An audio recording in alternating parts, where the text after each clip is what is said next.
요즘 한국에 온 외국인들이 의외로 휴대폰부터 꺼내드는 곳이 있습니다. 바로 지하철입니다. 우리에게 지하철은 아침 저녁 출퇴근 때마다 이용하는 익숙하고 평범한 대중교통입니다. 그런데 외국인들은 역에 들어서는 순간부터 사진을 찍고 영상을 남기기도 합니다. 우리한테는 너무 당연한 풍경인데 외국인들 눈에는 꽤 특별하게 보인다는 건데요. 대체 우리가 매일 타고 다니는 이 지하철이 뭐가 그렇게 특별한 걸까요?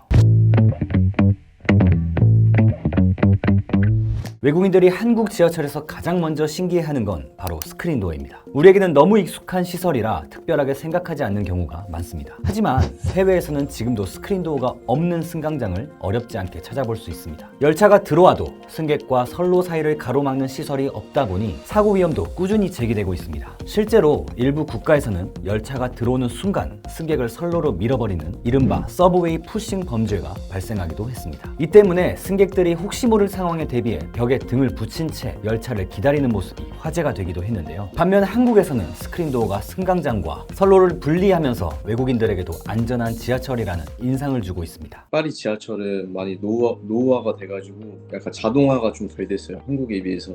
신 지하철역이나 뭐 이제 새로운 호선 같은 거 생겼을 때는 많이 달려 있는데 옛날 지하철은 아직 스크린도어 없는데 아직 많이 있어요. 애들 뭐 이제 그냥 놀다가 이제 진짜 앞에 안 보고 쭉 뛰다가 넘어질 수도 있고, 술 먹다가 실수해가지고 이제 진짜 넘어질 수도 있고, 아무런 장치 없고 이제 괜히 잘못 걸으면은 진짜 바로 밑으로 떨어지니까 충분히 가능성 있죠. 그렇다면 이런 생각이 들 수 있습니다. 스크린도어가 이렇게 안전한 시설이라면 해외에서도 설치하면 되는 것 아닐까요? 하지만 생각보다 간단한 문제가 아닙니다. 가장 큰 문제는 오래된 시설을 개조하는데 막대한 비용이 든다는 점입니다. 미국과 유럽의 많은 지하철은 100년 안팎의 역사를 가지고 있습니다. 오랜 시간 여러 방식으로 노선과 차량이 운영되면서 역마다 승강장 길이와 구조가 다르고 곡선 형태의 승강장도 적지 않습니다. 여기에 같은 노선을 달리는 열차라도 차량 길이나 출입문 위치가 서로 다른 경우가 많은데요. 스크린도어는 열차 문과 정확하게 맞아야 하는 시설인 만큼 기존 시설에 맞춰 새로 설치하려면 공사 규모가 커질 수밖에 없습니다. 실제로 뉴욕 교통당국 MTA는 일부 역에 스크린도어를 설치하는 데만 약 20억 달러가 필요할 것으로 추산했습니다. 그런데 사실 대한민국도 처음부터 지하철 스크린도어가 잘 갖춰 있었던 것은 아닙니다. 2000년 초반까지만 하더라도 승강장과 선로 사이를 막아주는 시설이 없어 추락이나 열차 접촉 사고가 잇따랐는데요. 스크린도어 설치가 본격화하는 데에는 2003년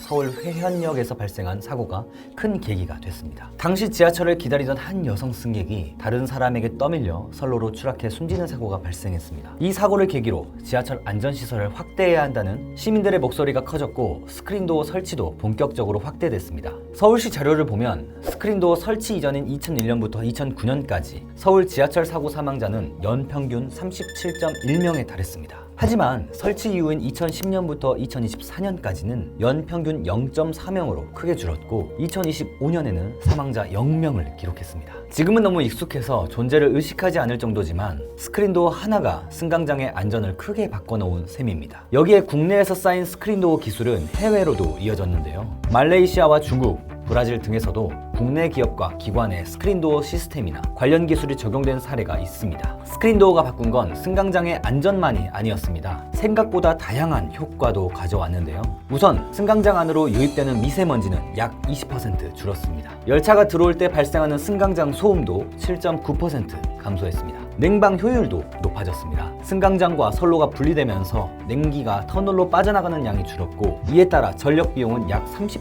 절감됐습니다. 특히 여름철에는 이런 냉방 성능이 외국인들에게도 인상적인 부분으로 꼽힙니다. 냉방은 한국을 따라갈 수가 없죠. 파리 외곽으로 나가는 기차 같은 경우는 이제 신식이라 그래도 이제 냉방이 그래도 어느 정도 되어 있거든요. 근데 이제 파리에서만 운행하는 지하철로만 따지면은 에어컨이 장착이 안 된 일단 저기 지하철도 많아가지고 여름에 진짜 덥죠. 한국은 추울 정도인데 여기는 그냥 폭염.